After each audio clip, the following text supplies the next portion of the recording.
E nesta quarta-feira, o STF apresentou uma resposta ao pedido de informações da OAB do Distrito Federal sobre os detidos depois dos ataques a Brasília. E para falar sobre esse assunto, a gente conversa agora com o Dr. Paulo Maurício Siqueira, secretário-geral da Ordem dos Advogados do Brasil no Distrito Federal. Doutor, bem-vindo ao Jornal Jovem Pan e boa noite. Boa noite, Daniel. Boa noite, Lívia. Boa noite a todos e todas. Doutor, recentemente falávamos a respeito de pedidos de informações que a OAB do Distrito Federal havia feito ao STF. Primeiramente, se não me engano, foi um pedido de acesso dos advogados de defesa àquelas audiências de custódia que, segundo informações atualizadas, já teriam acontecido, teriam sido cerca de 1.459 e agora há mais pedidos de informações por parte dessa Ordem dos Advogados do Brasil. Que tipo de informações ainda não foram fornecidas e por que elas são tão importantes nesse momento?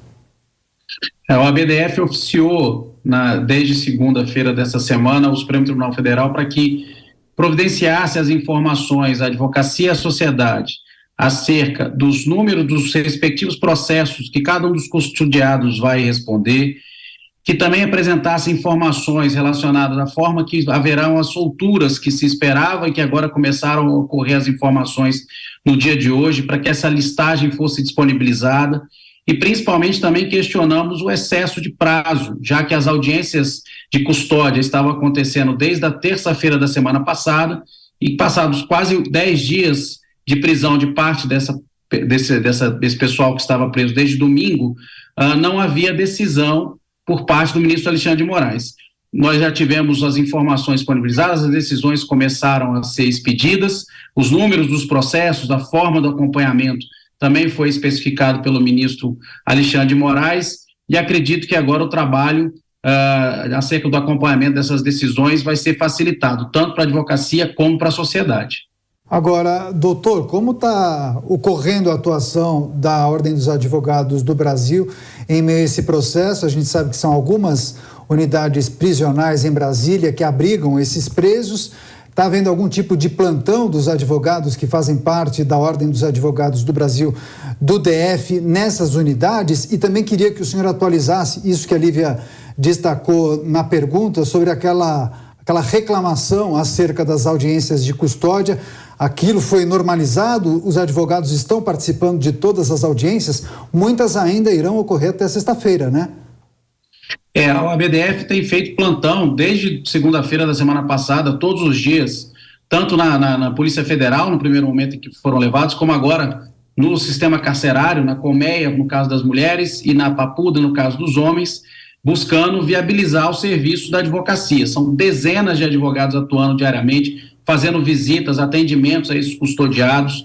Nossos integrantes da comissão de prerrogativa praticamente estão passando o dia inteiro lá, auxiliando os policiais penais na organização dessas filas, participando diretamente desse trabalho, porque houve uma massa carcerária muito maior do que o esperado, muito maior do que o comum nesses dias, e nós tivemos que participar ativamente desse processo. Em relação às audiências de custódia, elas correram dentro do esperado, praticamente todas já foram realizadas. Algumas tiveram que ser adiadas por questões pontuais dos custodiados, como o caso de Covid que aconteceu, casos de atraso na localização de advogados, mas tudo correu bem. Se tiver algum número, é um resquício de pouquíssimas para acontecer, e nós, na verdade, agora começamos o processo de análise das decisões pelo gabinete do ministro Alexandre de Moraes diante das audiências. Hoje tivemos algumas decisões proferidas e a expectativa é que nos próximos dias, até sexta-feira, essa massa de processo seja toda analisada pelo Supremo Tribunal Federal. Doutor, o nosso comentarista Marcelo Suano vai participar dessa entrevista também. Suano. Doutor, boa noite. Primeiro, parabenizar pela medida adotada e parabenizar o AB do Distrito Federal. Eu teria algumas dúvidas em relação e gostaria de que o senhor me retirasse essas dúvidas. O procurador esteve aqui, ele falou algo que foi muito espetacular. Ele disse assim, veja, a audiência de custódia ela tem um prazo para ser executada. Se não, normalmente, é o que se fala, né? Tem que haver a flexibilização e tem que haver a soltura. Mas ele levantou também a hipótese, de uma forma até um tanto quanto triste, de haver a flexibilização desse tempo. Ora, dentro dessa perspectiva, o correto não seria que, tendo esgotado o prazo, que as pessoas fossem soltas e, a partir daí, fosse executado um outro procedimento de investigação, uma outra ação. E, nesse sentido, o senhor falou que já estão fazendo umas análises daquilo que foi apresentado por Sua Excelência, o ministro Alexandre de Moraes, e pelo Supremo. Perfeito. Identificado falhas, identificado que não foi feito adequadamente e que o Estado Democrático de Direito está sendo minado, ou pelo menos os direitos fundamentais não estão sendo respeitados, quais medidas concretas a OAB pode adotar? Marcelo, essa questão do prazo para a realização das audiências de custódia, de fato, nós estamos diante de uma situação anômala, uma quantidade enorme de pessoas. O Supremo Tribunal Federal, o ministro Alexandre de Moraes, resolveu seccionar as audiências e guardar para si o poder decisório final sobre a conversão das prisões em preventivas, de flagrante para preventiva, ou a liberação dessas pessoas. E isso fez com que esse volume de trabalho ocasionasse esse atraso. As defesas respectivas, tanto pela advocacia privada como pela defensoria pública, levantaram pontos acerca disso e outros aspectos individualizados de cada um dos custodiados, e isso deve ser objeto de análise pelo ministro Alexandre de Moraes. De nossa parte, a OAB buscou auxiliar ao máximo para que esse tempo fosse o menor possível. E agora a gente está aguardando que o Supremo profira as decisões. Em relação agora aos próximos passos, a análise da situação de cada um dos custodiados, o que a gente tem visto nas decisões é que está havendo uma secção em alguns tipos e grupos de custodiados. Parte deles, cerca de 140, como foi noticiado mais cedo, já tiveram a decisão pela conversão da preventiva. Outra parte vai ter a determinação de medidas cautelares alternativas com o uso de tornozeleira eletrônica. E isso está causando um trânsito pelas autoridades locais para colocar esse equipamento, porque há uma limitação, se consegue fazer em torno de 40, 50 instalações de tornozeleira eletrônica por manhã ou tarde. Então, vamos arredondar para cerca de 100 pessoas por dia podem ter essa instalação. E acredito eu que vai haver também a liberação, a concessão de liberdade de pessoas com menos restrições, sem tornozeleira eletrônica. É isso que a gente espera até sexta. E a OABDF tem cobrado que a agilidade e o devido processo legal sejam respeitados nesse caso. As pessoas devem ter a sua responsabilidade devidamente apurada, e quem cometeu o crime deve responder.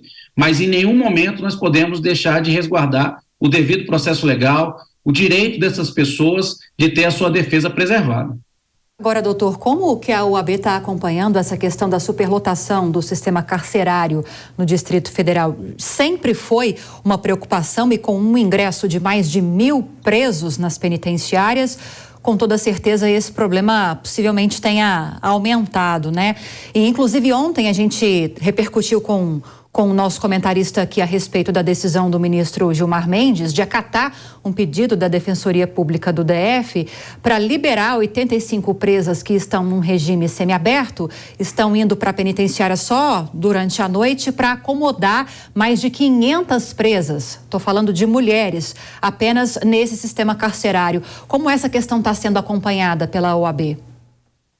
A nossa comissão de acompanhamento do sistema carcerário também tem trabalhado diuturnamente desde a semana passada para acompanhar a situação desses custodiados, tanto na Colmeia como na Papuda.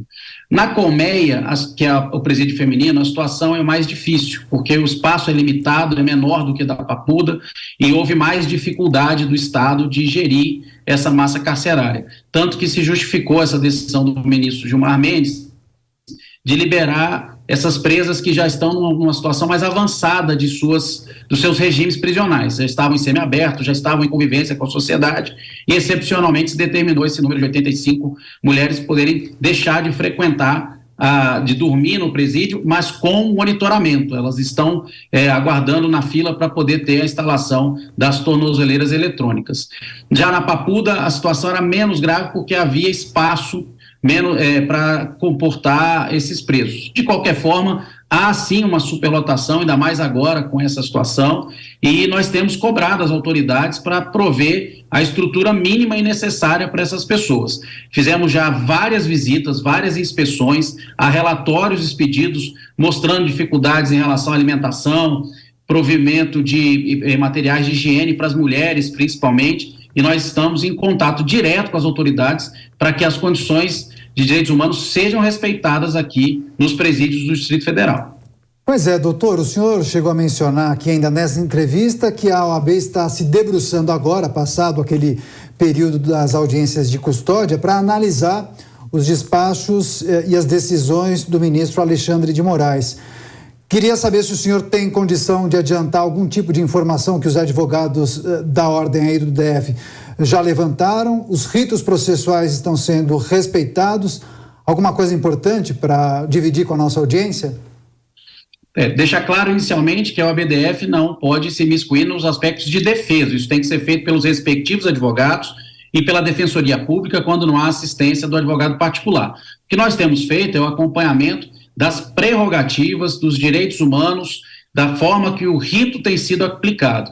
Houve esse atraso, bem destacado pelo Marcelo, pelo nosso comentarista, talvez justificável pelo volume de pessoas, mas isso também vai ter que ser analisado pelo Supremo Tribunal Federal por meio das impugnações que estão sendo apresentadas, e o que o OAB-DF tem lutado bastante é que tenhamos o máximo possível do respeito ao rito, ao processo, que é o que nós aguardamos. E que as defesas sejam também analisadas detidamente, as decisões estão saindo, obviamente existe um modelo, um padrão que está sendo feito, mas as condutas, pelo que nós pudemos perceber até agora, estão sendo individualizadas, então quem participou ativamente no ato criminoso de invasão dos prédios públicos, ou que tem uma participação mais grave, estão sendo as prisões convertidas em temporárias e vão responder ao processo provavelmente dessa forma. Os que tiveram uma participação menor ou têm situações de peculiaridade que justificam que sejam transferidos para domiciliar com as restrições, tenham a liberdade concedida com medidas cautelares alternativas, também estão acontecendo. Então a OAB-DF vai ficar atenta para que o devido processo legal seja respeitado e que a defesa tenha a sua vez e voz. Agora, a situação de cada custodiado é de competência do seu respectivo advogado ou defensor. Nós não podemos e não iremos nos imiscuir nas defesas e nos detalhes de cada indivíduo. Pois bem, conversamos com o Dr. Paulo Maurício Siqueira, secretário-geral da Ordem dos Advogados do Brasil no Distrito Federal, atualizando esse acompanhamento da OAB nesses casos de pessoas presas por envolvimento nesses ataques em Brasília no dia 8 de janeiro. Obrigada, doutor. Boa noite. Sempre à disposição. Boa noite a todos e todas. Boa noite. Até a próxima.